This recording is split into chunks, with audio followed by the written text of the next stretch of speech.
Hello everyone, so today we are going to study two of the activities from your syllabus which are going to explain the characteristics of chemical reactions. ठीक है बेटा, बहुत ध्यान से समझने की कोशिश करना. In the previous lecture we got information about the characteristics of chemical reactions. So these are the 5 characters that we studied, like change in color, change in temperature, evolution of gas, formation of precipitate and change in state. इसके बाद मैंने आपसे कहा था कि आप burning of magnesium ribbon वाली मेरी एक्टिविटी को ऑब्जर्व करें. Okay, so in this video lecture we are going to study about two of the activities where we will observe two of the characters of the chemical reactions. Okay, along with them number of can be there. तो हम दो activities का यहां पर जिक्र करेंगे, जिनमें से एक तो रहेगी evolution of gas. So we are going to study two of the activities here to see these characters, evolution of gas, and another one will be formation of precipitate, right? Formation of precipitate. Look dear, very interesting thing I am going to tell you. ये activities जो हैं ये आपको characteristics of chemical reactions तो बताएंगे ही बताएंगे, लेकिन इसके साथ साथ ये अनदर एस्पेक्ट्स को भी क्लियर करते हैं. This is the intelligent work. Okay, आप एक एक्टिविटी को पढ़ते समय उसके कई डायमेंशंस को ओपन कर लें, जैसा मैंने मैग्नीशियम रिबन की बर्निंग वाली एक्टिविटी में आपको बताया था. Okay, it's the same thing we are going to go here and we will observe that one activity can explain number of things to us. Okay, so here we are going to study the activity to see evolution of gas. Okay, now look dear, in this activity we are going to use zinc that will react with HCl, that is zinc. आप ध्यान देना, मेरी बात को समझने की कोशिश करना, क्योंकि ये एक एक्टिविटी आपको कई चीजों को क्लियर करेगी. ठीक है, zinc is going to react with hydrochloric acid, and when it reacts with hydrochloric acid it gives zinc chloride along with the evolution of hydrogen gas. तो इस एक्टिविटी में आप हाइड्रोजन गैस का इवोल्यूशन देखने जा रहे हैं. ठीक है, मैं इसको बैलेंस कर देता हूं. This is balance now. So this is the chemical reaction where we are going to see the characteristic of chemical reaction, that is evolution of gas. लेकिन बच्चों देखो, ये एक ही एक्टिविटी आपको सिखाती है. अभी इसी चैप्टर के अंदर फर्दर आपको पढ़ना होगा टाइप ऑफ केमिकल रिएक्शन, जहां पर आप पढ़ते हैं सिंगल डिस्प्लेसमेंट रिएक्शंस. क्या पढ़ते हैं? Single displacement reaction. ध्यान रखिएगा, एक ही एक्टिविटी आपको कई सारी चीजें बता रही है, हम दोबारा डिस्कशन करेंगे, लेकिन आप समझने की कोशिश करें. सिंगल डिस्प्लेसमेंट रिएक्शन के बारे में आपको इसी एक्टिविटी से पता चलता है, जहां पर हम सीखते हैं that the high reactive metal zinc displaces the less reactive hydrogen, okay, and form the compound. इसी में आप एक चीज और नोटिस करिए. ठीक है, देखिए जिंक अपने आप में क्या होता है? मेटल होता है. क्या होता है? मेटल होता है. और ये आप देख रहे हैं एसिड. क्या देख रहे हैं? एसिड. तो आप देखिए, आपके जो नेक्स्ट चैप्टर्स हैं, acid, base and salt, metals and non metals, उन दोनों चैप्टर्स में भी ये एक्टिविटी काम आएगी, जहां आपको टीचर ये सिखाएगा एक मेटल कैसे रिएक्ट करता है एसिड के साथ और एक एसिड कैसे रिएक्ट करता है मेटल के साथ. ओके बेटा, सो this is the activity that proves number of things simultaneously. बहुत सारी चीजों को ये एक ही एक्टिविटी क्लियर करती है, तो आप इसे ध्यान से सीखें. 3 चैप्टर्स में ये काम आएगी, नंबर ऑफ टॉपिक्स में आपको काम आएगी. So now we are going to begin the activity. So what will you require for that? Look, you will require for that zinc granules. Okay, zinc granules you will require. zinc के piece आप कह सकते हैं, छोटे छोटे टुकड़े आप इनको कह सकते हैं, zinc granules. For that you will require dilute hydrochloric acid or you can take dilute sulfuric acid. Okay, दोनों में से किसी का भी आप इस्तेमाल कर सकते हैं. Then after you will require conical flask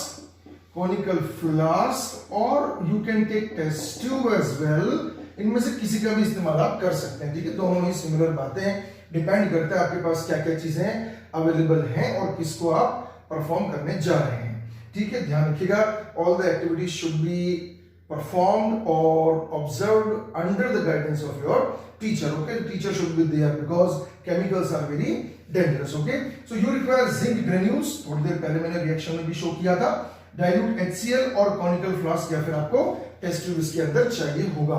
तो मैं कॉनिकल फ्लास्क इसलिए फिलहाल ले रहा हूं, just to explain on the board, because this is given in your NCERT book, right? So what we are going to do बेटा, आपको observe करना है इस एक्टिविटी में क्या होता है. ठीक है, for this activity we require a conical flask. देखिए कॉनिकल फ्लास्क क्या चीज होती है? कॉनिकल फ्लास्क एक ग्लास का बना हुआ वेसल होता है जिसका शेप कोन की तरह होता है। तो ये हमने कॉनिकल फ्लास्क ले लिया।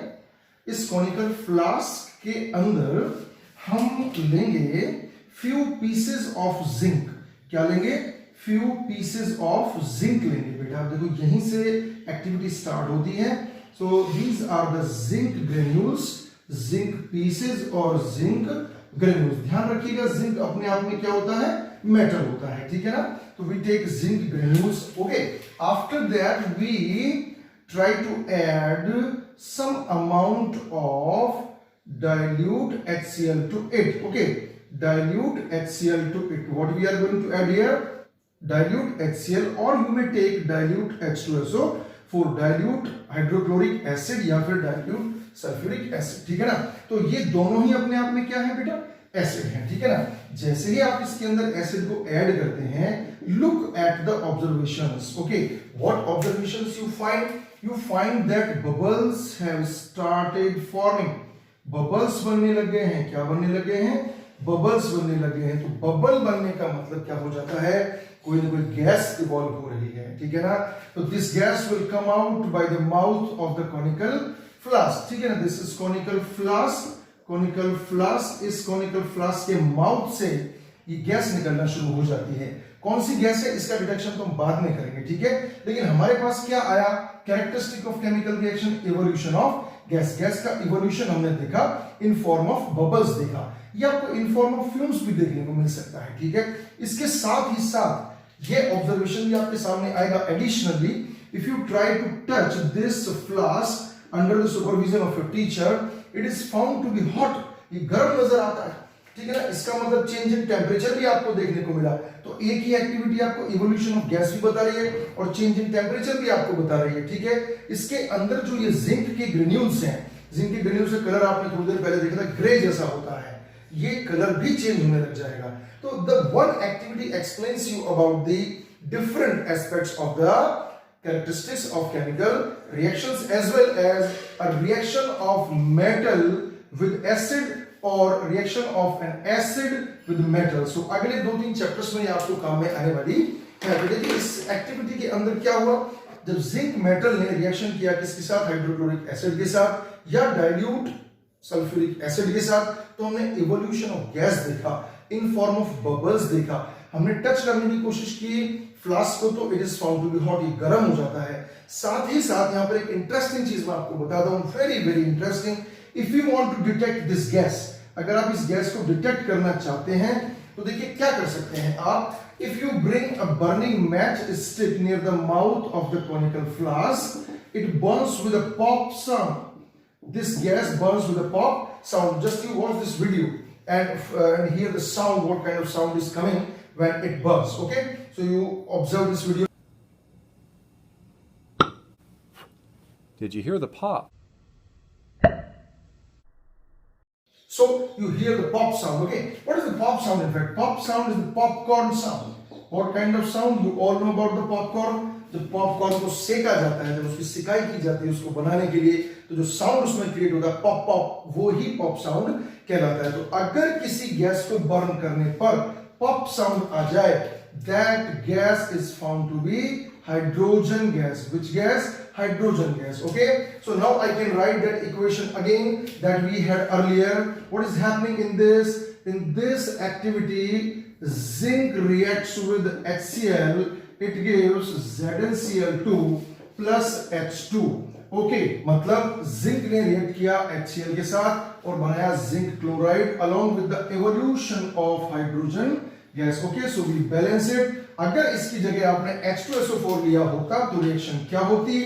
Zinc plus H2SO4, it gives ZnSO4 along with the evolution of hydrogen gas. ये बोला मैं आपको समझाने के लिए लगा रहा हूं, आपको नहीं लगाना है, आप सिर्फ एरो लगाकर काम चला सकते हैं। ये भी हम सीखेंगे कि इक्वेशंस कैसे लिखी जाती हैं, उनमें कैसे उनको पॉइंट आउट करते हैं किसी पर्टिकुलर इफेक्ट को या पर्टिकुलर फिनोमेना को, right. So in this activity you observe evolution of gas, rise in temperature, change in colour even. Okay, zinc granules का कलर भी चेंज हो जाता है। तो एक ही एक्टिविटी आपको बहुत सारी चीजों को एक्सप्लेन करती है, ठीक है। इसी एक्टिविटी में आपने सिंगल डिस्प्लेसमेंट को भी समझना है आने वाले समय में, जहां पर एक हाई रिएक्टिव एलिमेंट डिस्प्लेस करता है लेस रिएक्टिव एलिमेंट को, इसको हटा देगा, ये इसको हटा देगा, ठीक है। So this is single displacement reaction as well. और इंटरेस्टिंग चीज मैं आपको बता देता हूं, क्योंकि हीट निकल रही है तो ये अपने आप में कैसी रिएक्शन और हो जाएगी, आप ऑलरेडी पढ़ चुके हैं, एक्सोथर्मिक रिएक्शन। कैसी रिएक्शन हो जाएगी, एक्सोथर्मिक। एक्सो का मतलब एग्जिट होता है, बाहर निकलना, थर्म का मतलब हीट होता है, टेम्परेचर होता है, जिसमें हीट बाहर निकलती है। Okay, so this is the activity which is providing number of evidences, observations and conclusions to us. Okay, next we move on to the another activity that will provide observation for the precipitate formation. What kind of observation we are going to have? Precipitate formation, right? Very, very interesting activity we are going to perform here. So here we are going to have another activity that will tell you about precipitate formation. देखिए, सबसे पहली बात तो आपको ये पता होना चाहिए कि precipitate क्या होता है। What is precipitate? तो देखिए, इसको समझिए आप। प्रेसिपिटेट, वास्तव में प्रेसिपिटेशन बारिश को कहते हैं जो ऊपर से नीचे गिरती है, ठीक है। लेकिन यहां पर उसका कंसर्न कुछ और हमें लेना है।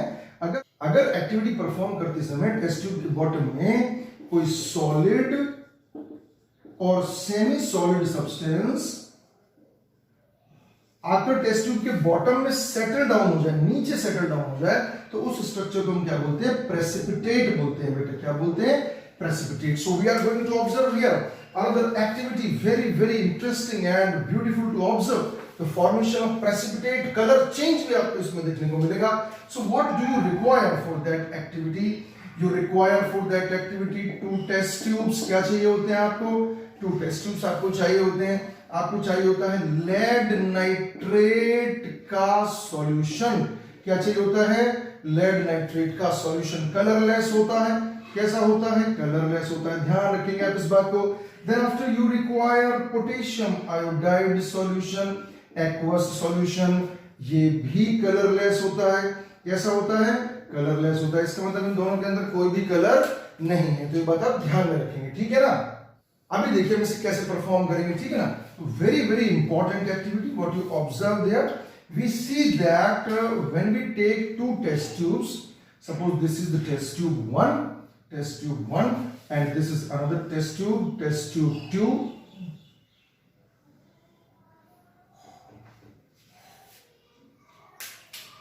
In this test tube we take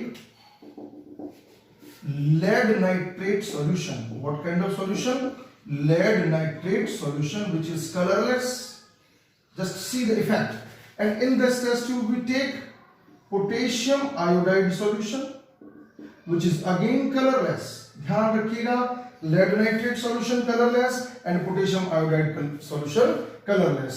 Now you add this potassium iodide solution to the lead nitrate solution। Interestingly, what you observe that in the test tube you find yellow colored substance। देखिए मेरे पास yellow color तो नहीं है अभी, तो आप समझने की कोशिश करना।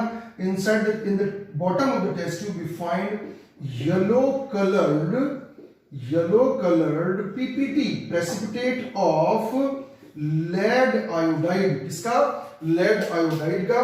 और इसके अंदर एक ही सॉल्यूशन बचा रह जाता है, पोटेशियम नाइट्रेट का, ठीक है। तो आपने इस एक्टिविटी में क्या देखा, देखिए यहां पर कलरलेस सिचुएशंस थे, वहां कलर चेंज हुआ, येलो कलर का बना। यहां एक्वस स्टेट्स थे, वहां सॉलिड स्टेट का सब्सटेंस बना। तो आपने 3 ऑब्जर्वेशंस इसमें देखे। क्या, चेंज इन कलर देखा, फॉर्मेशन ऑफ प्रेसिपिटेट देखा, और चेंज इन स्टेट देखा। Single activity is providing 3 types of observations. एक और बहुत इंटरेस्टिंग चीज मैं आपको बताता हूं, ये सिंगल एक्टिविटी जो प्रेसिपिटेशन रिएक्शन आप देख रहे हैं, जहां पर रिएक्ट किया किसने, लेड नाइट्रेट ने रिएक्ट किया पोटेशियम आयोडाइड के साथ, वो बनाता है लेड आयोडाइड का प्रेसिपिटेट प्लस पोटेशियम नाइट्रेट का solution. So interestingly this is precipitation reaction, but at the same time this precipitation reaction at the same time is double displacement reaction। ठीक है, हम थोड़ा सा बात कर रहे हैं, ये पूरा फिर से हम बहुत एलेबोरेटली पढ़ने वाले हैं। जब हम डबल डिस्प्लेसमेंट रिएक्शन को पढ़ेंगे. Right now we are just having a glimpse of it. Okay, double displacement reaction जहां पर एक्सचेंज ऑफ आयंस होता है. देखिए यहां से ब्रेक होगा, पॉजिटिव चार्ज एक्वायर करेगा, ये नेगेटिव. ये यहां से ब्रेक होता है, ये पॉजिटिव चार्ज एक्वायर करेगा, ये नेगेटिव. और ये पॉजिटिव किसके पास चला गया? नेगेटिव के पास. और ये पॉजिटिव किसके पास चला गया?